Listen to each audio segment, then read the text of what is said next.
بسم اللہ الرحمن الرحیم۔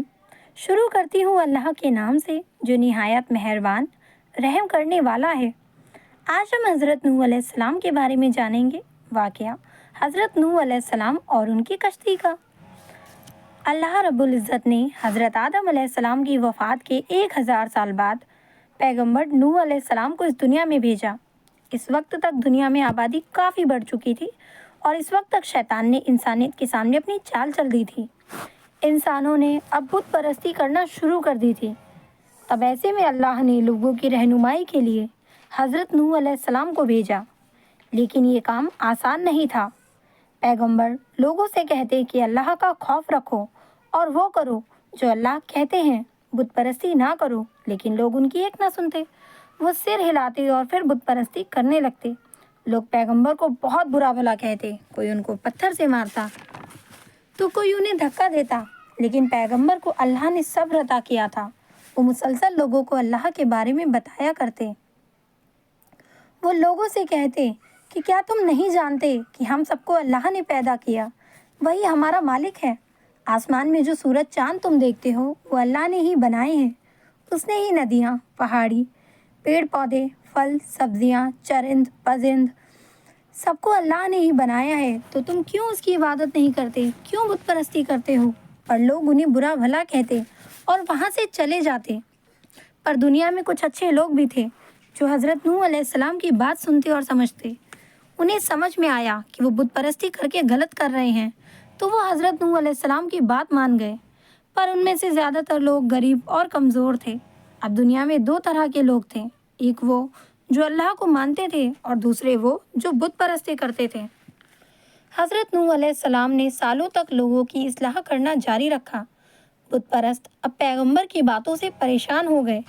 انہوں نے کہا کہ تم بہت عرصے سے ہم سے جھوٹ بول رہے ہو، اگر تم چپ نہیں ہوئے تو ہم تمہیں پتھروں سے مار ڈالیں گے۔ لیکن پیغمبر نے ان کی بات کو توجہ نہیں دی اور لوگوں کو اللہ کا پیغام سنانا جاری رکھا۔ وہ لوگوں کو دن رات نصیحت دیتے۔ کئی موقعوں پر جب وہ لوگوں کو سمجھا رہے تھے، بت پرستوں نے ان پر پتھر برسائے، انہیں ڈنڈوں سے بھی پیٹا گیا۔ وہ لوگ کہتے، تم ہم سے الگ نہیں ہو، تم پیغمبر نہیں ہو، تم ہماری طرح ہی انسان ہو اور ہم تمہاری بات کیوں سنیں؟ میں سچ کہہ رہا ہوں۔ پیغمبر نے کہا، تم لوگ بت پرستی کر کے گناہ کر رہے ہو۔ پر لوگوں نے ان کی بات نہیں مانی اور پھر ان پر ظلم ڈھاتے رہے۔ پیغمبر نے کہا کہ مجھے تم لوگوں کی فکر ہے، اللہ تم لوگوں کو ایک دن سزا دیں گے۔ پر لوگوں میں کوئی شرم نہیں تھی، انہوں نے حضرت نوح علیہ السلام کی بات نہیں مانی۔ ان لوگوں نے آپس میں کہا کہ نوح ایک بیوقوف ہے، اس کی بات مت سنو۔ لیکن اتنا درد اور تکلیف بھی پیغمبر کو لوگوں کو سمجھانے سے نہ روک سکی۔ وہ مسلسل 950 سالوں تک لوگوں کو اللہ کی راہ دکھاتے رہے، یقین نہ کرنے والے پیغمبر کا مذاق بناتے رہے، اور اب وہ اپنے یقین کو پکا کر چکے تھے۔ پیغمبر اب مایوس ہو گئے کیونکہ اللہ پر یقین نہ کرنے والوں کی تعداد بڑھتی جا رہی تھی۔ ایک رات جب پیغمبر اللہ کی عبادت کر رہے تھے تو اللہ کا پیغام حضرت نوح علیہ السلام کے پاس آیا۔ اللہ رب العزت نے فرمایا کہ مایوس مت ہو نوح۔ اللہ نے حضرت نوح علیہ السلام سے فرمایا کہ تم نے وہ کیا جو تمہیں کہا گیا تھا۔ میں دنیا کے لوگوں کو سزا دینے والا ہوں ان کے غلط کاموں کے لیے۔ دنیا کے سارے لوگ مر جائیں گے سوائے مسلمانوں اور جانوروں کے۔ پہلے قدم کے طور پر اللہ نے حضرت نوح علیہ السلام کو بہت سارے پیڑ لگانے کو کہا۔ نوح علیہ السلام اس کی وجہ نہیں سمجھ سکے، پر انہوں نے اللہ کا حکم مانتے ہوئے پیڑ لگانا شروع کر دیا جیسا کہ انہیں کہا گیا تھا۔ ساتھ ہی انہیں یہ بھی کہا گیا کہ جو مسلمان اللہ پر ایمان لے آئے ہیں اور ان کی بات سمجھتے ہیں، ان سے بھی ایسا ہی کرنے کے لیے کہا گیا، اور یہ سلسلہ اگلے 100 سالوں سے بھی زیادہ وقت تک چلا۔ کئی سالوں بعد اللہ نے پھر سے حضرت نوح علیہ السلام تک اپنا پیغام پہنچایا۔ انہوں نے حضرت نوح علیہ السلام کو ایک جہاز بنانے کے لیے کہا، ایک بہت بڑا جہاز جس پر دنیا کے ہر جانور کا جوڑا چڑھایا جا سکے۔ پیغمبر پریشان ہو گئے کیونکہ انہیں جہاز بنانا نہیں آتا تھا اور اس سے پہلے کسی نے جہاز بنایا بھی نہیں تھا۔ اس کے باوجود حضرت نوح علیہ السلام نے مزدوروں کے ساتھ مل کر جہاز بنانے کا کام شروع کر دیا۔ سب سے پہلے انہوں نے جہاز کا نقشہ بنایا، لیکن کسی کو بھی جہاز کی لمبائی اور چوڑائی کا اندازہ نہیں تھا۔ سب نے اپنی الگ الگ رائے دی، لیکن جو کچھ بھی تھا ایک بہت ہی بڑا جہاز بننے جا رہا تھا۔ حضرت نوح علیہ السلام کے بچوں اور اللہ پر ایمان لانے والوں نے کہا کہ ہم آپ کی مدد کریں گے۔ سب لوگ پیغمبر کا ساتھ دینے لگے۔ سب سے پہلے حضرت نوح علیہ السلام کو جہاز بنانے کے لیے جگہ ڈھونڈنی تھی۔ انہوں نے آبادی سے بہت دور پہاڑوں کو چنا۔ پیغمبر نے اوزار اکٹھے کیے اور جہاز بنانا شروع کیا۔ لوگوں نے جہاز بنانے کے لیے ضروری لکڑی کو پیڑوں سے کاٹنا شروع کیا۔ یہ وہی پیڑ تھے کہ جنہیں 100 سال پہلے اللہ کے حکم سے حضرت نوح علیہ السلام نے لگائے تھے۔ پھر ان لوگوں نے طے مسودے کے مطابق جہاز بنانا شروع کر دیا۔ جہاز کو بنانے کے لیے لوگوں نے بہت محنت کی۔ جب اللہ کو نہ ماننے والوں نے پیغمبر کو پہاڑ پر جہاز بناتے ہوئے دیکھا تو وہ ان کا مذاق اڑانے لگے۔ ان لوگوں نے کہا کہ تم ایک پرانے بیوقوف ہو، تمہیں اتنے بڑے جہاز کی کیا ضرورت ہے اور تم اسے سمندر میں کیسے لے جاؤ گے؟ حضرت نوح علیہ السلام نے فرمایا کہ تم لوگ بہت جلدی جان جاؤ گے۔ پیغمبر اور ان کے ساتھی مسلسل کام کرتے رہے اور کئی مہینوں کے بعد آخرکار جہاز تیار ہو گیا۔ جو حضرت نوح علیہ السلام نے جہاز بنانے میں کی گئی مدد کے لیے اللہ کا شکر ادا کیا۔ کچھ وقت بیت جانے کے بعد اللہ نے ایک رات حضرت نوح علیہ السلام کو پیغام دیا کہ جلدی ہی دنیا میں باڑھ آئے گی اور اس دن پیغمبر کے گھر کے چولہے سے پانی نکلتا ہوا نظر آئے گا۔ پیغمبر کے بنائے اس جہاز میں 3 حصے تھے۔ وہ 3 مختلف قسم کی جانوں کے لیے تھے۔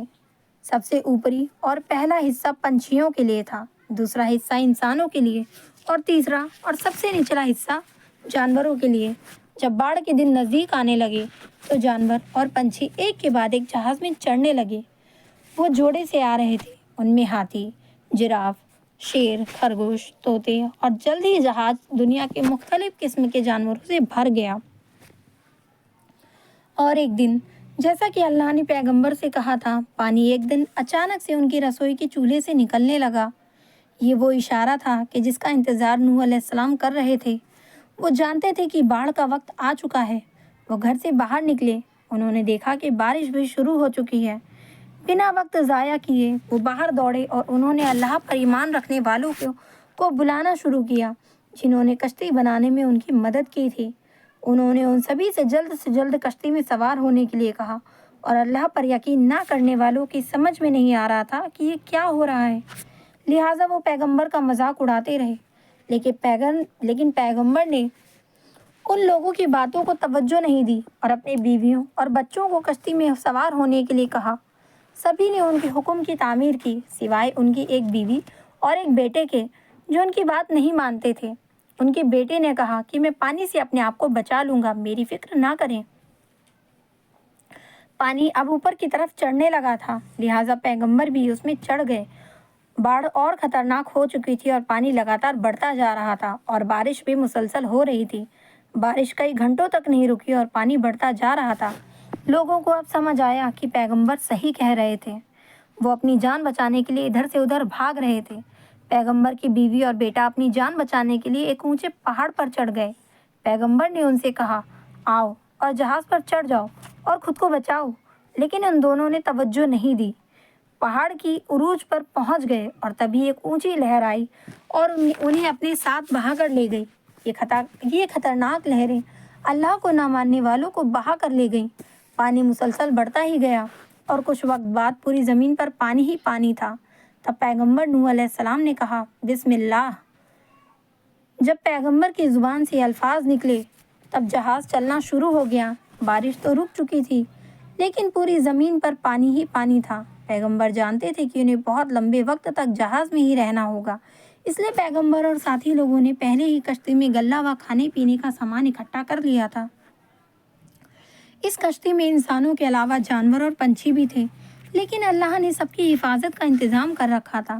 شیر اور باقی کے خونخوار جانور پر اللہ نے بیماری کی گرفت کر دی کہ جس سے کہ باقی کے لوگوں اور معصوم جانوروں کو نقصان نہ پہنچ سکے۔ سبھی ایک ساتھ رہ رہے تھے، لیکن پیغمبر کو چوہوں کی وجہ سے بہت زیادہ دقت پیش آئی۔ چوہے اوپر نیچے ہر جگہ بھاگتے تھے، وہ پریشانی کا سبب تھے، اور تب پیغمبر نے اللہ سے گزارش کی تو اللہ نے بلی کو بنایا۔ بلی نے چوہوں کا شکار کرنا شروع کیا اور لوگوں کی پریشانی دور کی۔ اللہ نے پیغمبر کی ساری پریشانیوں کو ختم کیا۔ پیغمبر اور ان کے ساتھی